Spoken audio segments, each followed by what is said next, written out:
All right, what is good, Slap City? It has been a minute. I know I've been on a bit of a hiatus, and I appreciate the people that have reached out. I wanted to go into some detail as to why I was taking a little bit of a break, but it's not going to do anything at the end of the day. It's really not going to help anything. So, yeah, I'm just going to keep doing me. But anyway, yeah, I wanted to make a video because we finally got an announcement from Power Slap regarding what's going on. So Power Slap 13 is going down Friday, June 27th at the Fountain Blue in Las Vegas. We have 4 title matches. We have the Dumpling taking on the Hawaiian Hitman for the super heavyweight strap. We have Wolverine taking on Russell Rivero for the light heavyweight strap. We have Azael Rodriguez taking on babyface Blackburn for the welterweight strap. And then we have Paige VanZant taking on Michelle Brown in a rematch for the first ever women's title in Power Slap. I forget what weight it is, to be honest. But yeah, 4 title fights on one card. And when I first heard it, I mean, don't get it twisted. This is a banging card. These are some good fights. But it was like, damn, 4 title fights? I mean, it really seemed like an event fell through and they just kind of took their 2 headliners from that event and just kind of pasted them onto this one. And that was one thing that I was going to say about Power Slap is that another reason for kind of the hiatus is because at the end of the day, I need to be excited about Power Slap to make good content. That's just how I'm wired. There's been nothing to be excited about.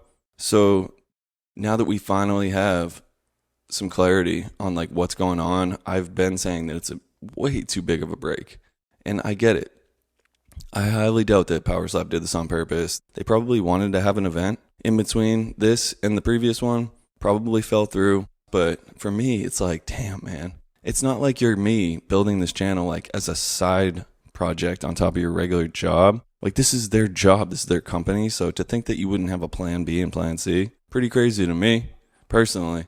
But hey, I'm just glad that we're back and have something to at least look forward to because for a while it was so dry. And I've been meaning to give a shout out to Slap News because I think they deserve a lot of credit. As much shit as I've given them in the past for some of their takes and, whatever, they really have done an excellent job of being consistent week by week when there's been absolutely nothing to look forward to in Power Slap. I've tuned in a couple times, and that's part of the reason why I got so pissed, because I was fucking hearing people taking my shit on their show, but whatever. That's besides the point. But anyway, yeah, so 4 title fights. I wanted to react to these, and so I guess we'll just start at the bottom and work our way up. So first off, we got Paige VanZant taking on Michelle Brown. And okay, so when I first heard this one, I'm not going to lie, I didn't love this one. The first fight wasn't very good, to be honest. It really wasn't. And I just have a hard time believing that the second one's going to be any better. And I get what Power Slap's doing here. It's actually smart. If you really stop and look at what Power Slap's doing, they're stacking the deck. Because think about it.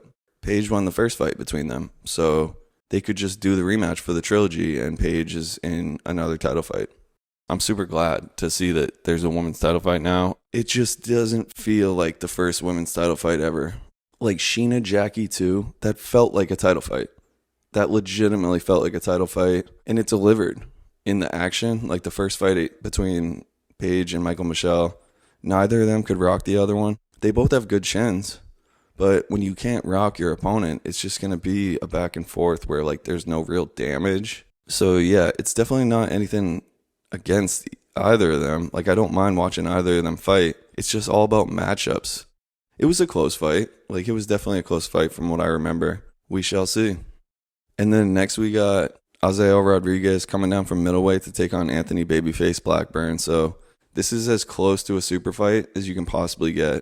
This to me is the one that I'm looking forward to the most. If you listen to my channel, you'll know that I've been saying that this is the fight for forever. Since Azael announced that he was going down, I've said this is the fight. So shout out to Power Slap for making it.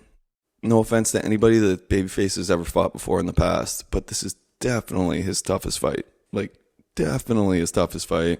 I'm curious to see how this goes, to be honest. But as tough of a fight as it is for Babyface, this is also a great opportunity because, to have your name up there with the absolute legends, the Wolverines, the, crazy Hawaiians, You need these legacy wins. You need these big name wins.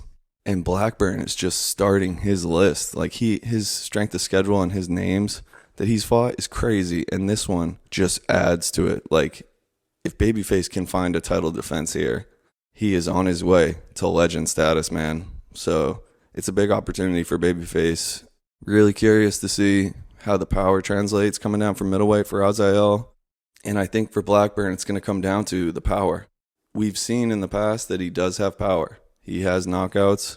But in his last couple fights against Manny, he really hasn't rocked him at all.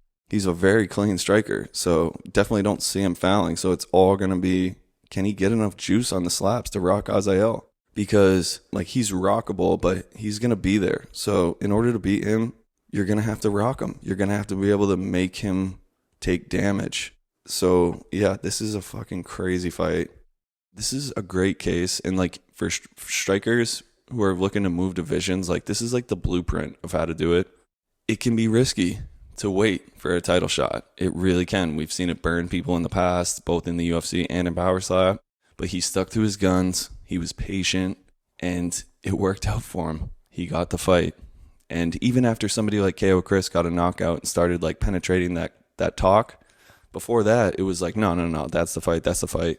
All of a sudden, KO Chris goes out there and gets a fucking highlight knockout, and it starts chipping away at that conversation, but he stayed patient, and he got the fight. So, couldn't be happier for him.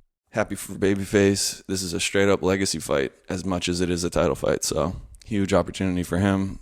And then next, we got Wolverine taking on Russell Rivero for the light heavyweight strap.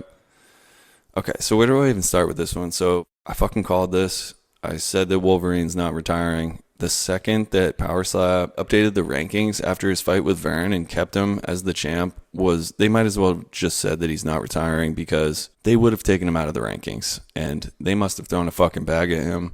I'm obviously excited to see Wolverine keep fighting, especially because he looked the best that he's looked in a long time in his last fight. And so, like, I'm not mad about it, but I just really hope they threw him a bag, because at the end of the day, he's done everything. Like, what is left for him to do besides make money for his family? And I'm so happy for that. Like, if that's the reason, if they double or triple the salary and he can, you know, get an extra couple fights in and just set his family up for life, like, I could not be happier for the guy. I hope that's the case, because there's absolutely nothing left for him to achieve. And so now you got him taking on Russell. It's not that I don't want to see this fight. I definitely want to see this fight. It's just from like a ranking standpoint. Like, when's the last time Russell even fought? I think it was Power Slap 7. He got a nice, impressive win. But, I mean, Power Slap 7, that means that Luke Simons fought 3 to 4 times since then. 4 times, I think. 4 times since Russell's won. Now, from like a name value standpoint, I get it. And like, Russell was supposed to fight Turpin, and that's not Russell's fault at all. But at the end of the day, those also aren't wins either. So it's like, they're both OG names. Like, they've been around since season 1 and rubbed shoulders and never met. So in that case, it's exciting. I mean, Russell, he's got big one-shot power. Worry a little bit about him keeping it clean. I mean, he's had problems stepping in the past. They've definitely loosened up the rule since then. But Wolverine's a tall guy. I mean, I met him. I talked to him, and we're a very similar height. And I don't think that Russell's very tall. So, you know, trying to hit up to a taller guy is just going to even make it easier to step. So, yeah, I really don't know what to think here. I don't think it's a great matchup for Russell, but at the end of the day, he has lightning in that hand. So he's always alive to win, but curious to see if Wolverine will win his first coin toss. I kind of doubt it, but who knows? And so, yeah, it's a great fight. It just wasn't the one that I thought that they should have made. But Wolverine has looked incredible as of recently. Like, I mean, he finally adapted and was just like, you know what, fuck it. Everyone else is using their whole hand. Let me use my whole hand. And gets a fucking the best knockout of his career. Does he have a better knockout than that? I don't think he does. So yeah, another good fight for Power Slap. I really hope they put Luke Simons on this card, on the undercard. I think that would be smart. I think that they could have had Wolverine sit and just done a number 1 contender fight between Russell and Luke. But they want those title fights, so that's what we're getting, and it's a banger. It's good to see the light heavyweight division moving. That's one thing that's happened to a few divisions in the past in Power Slap is that like they've just gone stale a little bit from lack of movement. Would love to see a light heavyweight matchup in like the lower half of the division, and that's really what you need to keep divisions going. You need to make sure you're having like one matchup in the bottom half of each division, at least on the early prelims of each card, so that there can be new contenders emerging and new matchups forming, because when only the top of the division fights, it can get pretty tough to matchmake. But yeah, anyway, another great fight. Looking forward to this one. And then lastly, we got Dumpling taking on the Hawaiian Hitman for the super heavyweight belt. If you listen to the channel or my Instagram lives, you'll know that this is the fight that I said that they should make. I couldn't agree more. The Hawaiian Hitman looked absolutely incredible in his last fight. Like, absolutely incredible. He fought perfect, like unrecognizable. A lot of his early fights, you can tell that he has like the chin and like natural talent, but it was just so sloppy to the point where it's like it didn't look like he would be competitive. And then I saw him in this last match and I was like, holy shit, what did he do? He took the hits, recovered when he was rocked, and then was landing crispy, clean slaps right on the button. I like his chances against the Dumpling. I really do. If he fights like he did in his last fight, I like his chances against the Dumpling. Now, Dumpling also looked really good in his last fight. He even had the haircut. His strikes look good. His chin looks solid. And so he's going to be tough to beat. But out of everybody at super heavyweight, once I saw that last performance from No Hawaiian Hitman, I was like, yep, he's ready. He is ready. I think the power is going to be very similar.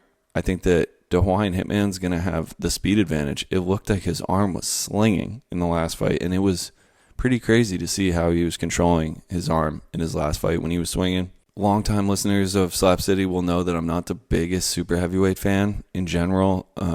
Some of the fights can be great. They can end in great knockouts and be entertaining, but a lot of them can just get super sloppy and end up being bad fights. I worry about fouls a little bit.